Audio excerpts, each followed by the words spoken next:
सादर नमन, सादर प्रणाम। आज मैं एक अपने जातक की कुंडली का विश्लेषण करूंगा और कारावास योग। कई बार मैं जब कुंडलियों का अध्ययन करता हूं तो मैं देखता हूं कि ऐसे योग कैसे बन रहे हैं और इसके जीवन में वाकई वो घटना घटित हो रही कि नहीं है। सामान्यतः योग का निर्माण करता है। मुख्य ग्रह इनमें राहु, शनि और मंगल होते हैं। इनका भी जब कुंडली के छठे, 8वें, 12वें भाव या भावे से संबंध बनता है तो ये कारावास योग का निर्माण करते हैं। अब कारावास के बारे में रोज हम अखबारों में पढ़ते हैं, हत्या, बलात्कार, भ्रष्टाचार, घूसखोरी, खूनी संघर्ष, आर्थिक अपराध। तो आज नहीं तो कल इन अपराधियों को जेल जाना पड़ता है। पर कोई जरूरी नहीं कि अपराधी ही जेल जाएं। बहुत से लोग अपने समाज के, अपनी संस्था के अच्छे उद्देश्यों के लिए भी आंदोलन करते हैं और जेल जाते हैं।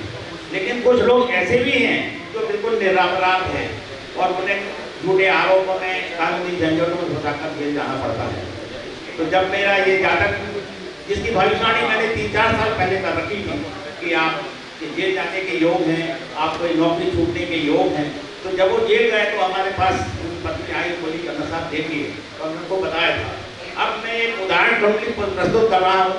ये धनु लग्न की कुंडली है, आप सभी नोट कर लें। धनु लग्न की कुंडली है जिसमें चतुर्थ भाव में शनि, पंचम भाव में शुक्र, षष्ठ भाव में सूर्य, बुध, राहु और मंगल, और व्यय भाव में चंद्र और केतु बैठे हुए हैं।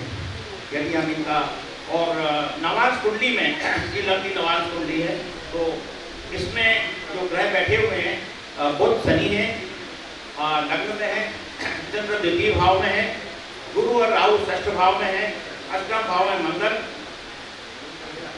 एकादश भाव में सूर्य, शुक्र और व्यय भाव में केतु है।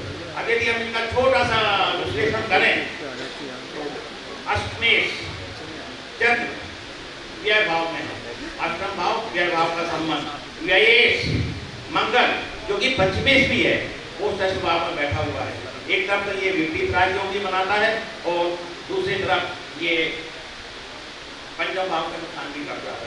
अब यदि मान लो हम लें सूर्य भाग्येश है, इसको आप सब जरूर ध्यान में रखें।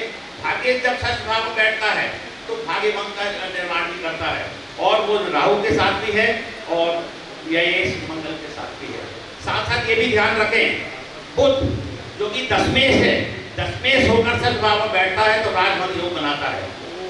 बुध सप्तमेश भी है और सप्तमेश होकर वो षष्ठ भाव में बैठता है तो विवाह भंग भी योग बनाता है। इस कुंडली में ये देखो, जब हम करते हैं तो देखते कि हर जो हमारे सिद्धांत थे इसमें बिल्कुल बैठते हैं। छठे भाव, अष्टम भाव, द्वादश भाव और मंगल, शनि और राहु का एकदम संबंध बनाता है तो ये पूरा करता है। जातक की नौकरी भी छूटी, दाम्पत्य जीवन में कलह पहले की थी, जो मेरी भविष्यवाणी रही है तो वो दाम्पत्य जीवन ही था और इसी पर इसको आरोप लगे थे कि दूसरी स्त्री से संबंध और ये करके वो बिल्कुल इस कुंडली में फिट बैठते हैं। नवाज कुंडली में भी मान लो हम देखें तो व्ययेश चंद्र द्वितीय भाव में बैठा है और मंगल अष्टम भाव में बैठा है, राहु षष्ठ भाव में बैठा है। तो इनका यदि हम देखें तो षष्ठ, अष्टम, द्वादश भाव का संबंध बनाता है। एक और योग आता है, वो आगे आप लोग ये करें, बंधन योग। द्वितीय भाव, पंचम भाव, नवम भाव में जब टूट रहे बैठे हो या इनका संबंध छठे, आठवें भाव में बैठा है तो ये बंधन योग बनाता है। ये आप सबों को देखने का है, कोई उदाहरण नहीं है पर योग जरूर है। और ये आप देखेंगे तो आपने पढ़ेगा, नजरबंद किया किसी को, पुलिस ने हाउस अरेस्ट किया है या पुलिस कस्टडी में है और यही योग आगे चल के जेल योग में परिवर्तित होता है। तो मेरा आप सब लोगों से, मैं जो बहुत ज़्यादा टाइम नहीं ले रहा, मेरा शोध पत्र आगे देखने को होगा तो मैं सभी ज्योतिष शास्त्रों से अनुरोध करता हूँ कि जब भी कोई ज़्यादा ऐसी परेशानी में आए जिसके ऊपर कोई आरोप लगे, कोई वो है, तो आप विस्तृत रूप से इसका अध्ययन करें और आप यदि नए को मार्गदर्शन दे सकते हैं और उसका कल्याण हो सकता है। मैं इसी के साथ अपनी वाणी को विराम देता हूँ। जय श्री राम, सभी को राम राम।